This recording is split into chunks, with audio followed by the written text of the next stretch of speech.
wako na kusikiliza kipindi hiki. Naamini kuna neema ambayo Mungu anaiandaa na inaenda kukuvusha kuingia viwango vingine vya juu, na hicho ni ambacho kwa utukufu wa jina la Yesu Kristo wa Nazareti. Amen. Kamanda wa Bwana, kijana wa Yesu, ninakuomba utege sikio tena tunapoendelea kujifunza neno la Bwana kwa siku ya leo. Imempendeza Bwana zaidi kwa kweli kupata neema hii na kibali, kama jinsi ambavyo watu wangetenga muda wao kwenda kuangalia vitu vingine ambavyo haviwezi vikasaidia kwenye maisha yao. Wewe naomba utenge muda wako na wewe kwa muda huu uweze kunisikiliza, ili uweze kujifunza neno la Bwana. Kwa Mungu, nataka nikizungumze kitu kimoja mahali hapa. Kitu hicho ambacho nataka nikizungumze ni habari ya maarifa. Andika tu maarifa, mtu wa Mungu. Shalom. Shalom, shalom. Mtu wa Mungu, maarifa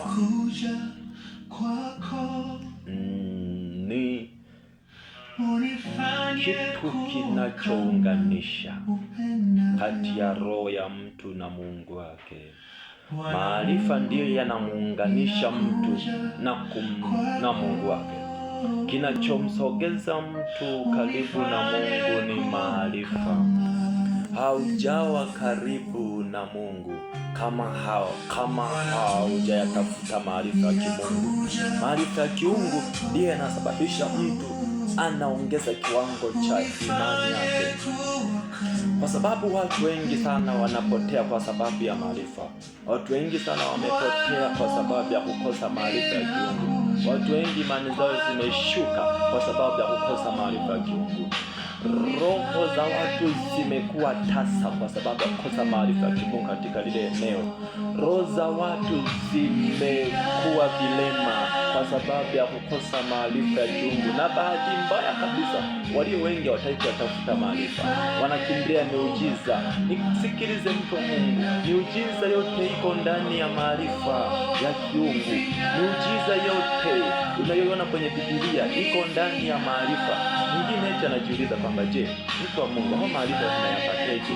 Hayo maarifa tunayapata baada ya kupata mafundisho sahihi. Ndipo unapata maarifa. Shalom. Angalia mtu wa Mungu, Yesu alipoenda kulisha watu 5,000, alikuta wale wanafunzi wake wana mikate pamoja na samaki 5 tu. Ule muujiza alivyofanya, alizidisha mikate, hakuzidisha samaki. Mikate inaashiria chakula, na chakula ninachozungumza hapa ni chakula cha rohoni, lakini samaki zilikuwa chache. Samaki inaashiria miujiza. Nisikilize mtu wa Mungu, miujiza isipokuwa na maarifa ambayo ni neno imekufa. Nitarudia hii pointi mara 3 ili uweze kuelewa. Miujiza isipokuwa na neno imekufa. Miujiza yote kama haina neno imekufa. Yesu alipozidisha mikate alikuwa anaashiria kwamba neno au maarifa yatakuwa yazidi kwa wingi ndani ya maisha yetu, ili tuweze kumshinda adui. Hawezi ukamshinda adui kama maarifa yako chini. Hawezi ukapigana na adui kama maarifa yako chini. Kitakachokusaidia kupambana na adui kwa viwango vya juu ni namna ya kuongeza maarifa. Kama maarifa yako yataongezeka, adui utamshinda. Tuangalie kitabu cha Hosea sura ya 4 mstari wa 6. Hosea 4 mstari wa 6 anasema kwamba watu wangu wameangamizwa kwa kukosa maarifa. Watu wangu wanaoangamizwa kwa kukosa maarifa. Haya, it's very important. Biblia haijasema watu wangu wanaangamia kwa kukosa maombi. Biblia haijasema watu wangu wanaangamia kwa kukosa maombi.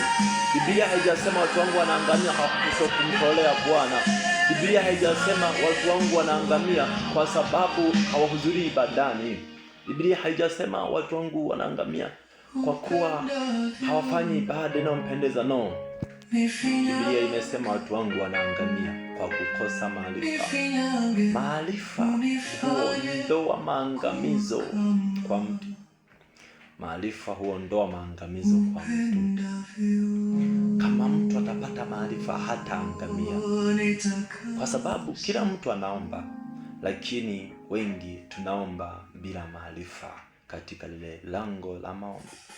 Wengi tunatoa sadaka, lakini tunatoa sadaka bila maarifa katika lango la utoaji. So lazima utaendelea kuangamia kwa sababu unatoa sadaka bila maarifa, unaomba bila maarifa, unafanya ibada bila maarifa. Yesu alipoangalia wale Mafarisayo akawaambia kwamba kwa kweli niliwakuta wanafanya niliwakuta wanafanya ibada, lakini ibada hazikumpendeza Mungu. Manake ibada alizokuwa akizifanya zilikuwa zinafanyika pasipo maarifa ya kiungu. Kitakachokusaidia mtumishi ni kutafuta maarifa ya kiungu, kwa sababu maarifa ya kiungu ndiyo yatakusogeza karibu na Mungu. Kuna pointi za msingi naomba nisikilize nikitaja haraka hapa, mtu wa Mungu. Utasaidia hata ndugu zako kwa siku nyingine, au utasaidia na watu wengine. Maarifa humsogeza mtu karibu na Mungu. Maarifa huondoa any inferiority. Maana yake maarifa huondoa huzuni, huondoa uharibifu ndani yako. Maarifa huleta ujasiri kwa mtumishi wa Mungu na kwa watu wengine wote. Maarifa huleta amani. Maarifa huleta ushindi katika lango la vita. Kitakachokusaidia kuwa mshindi ni kuwa na maarifa ya kutosha. Ujinga wa mtu ndipo kufeli kwa mtu. Ujinga wa mtu ndio mlima wa mtu. Maarifa yako yanapokomea ndipo ujinga wako unapoanzia. Kwa ili umshinda adui lazima utafute maarifa ya kutosha.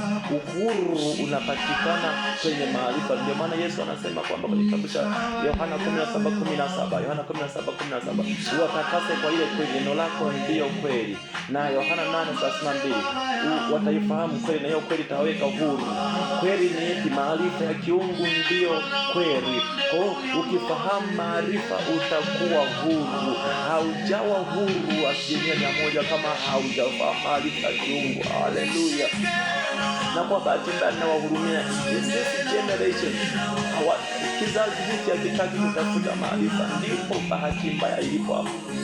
Hiki kizazi hakitaki kutafuta maarifa, kinatafuta miujiza. Usikilize mtumishi, miujiza sio shida. Miujiza ni mizuri sana kama iko ndani ya maarifa. Haujaenda mbele kama haujapata maarifa. Asante kwa kunisikiliza. Neema ya Mungu ya juu yako. In the mighty name of Jesus. This is my prayer at this moment. Amen. Endelea kutufuatilia mtu wa Mungu. Ipo naendelea kwa ajili ya kumfukuza shetani na kuhakikisha tunaurithi ufalme wa mbinguni kupitia neno na maarifa ya kiungu. Na ndiyo maombi yangu ya Bwana. Na ndiyo maombi yangu mtumishi wa Mungu. Asante kwa kunisikiliza. Mbarikiwe. Be blessed, be blessed, be blessed. In the name of Jesus.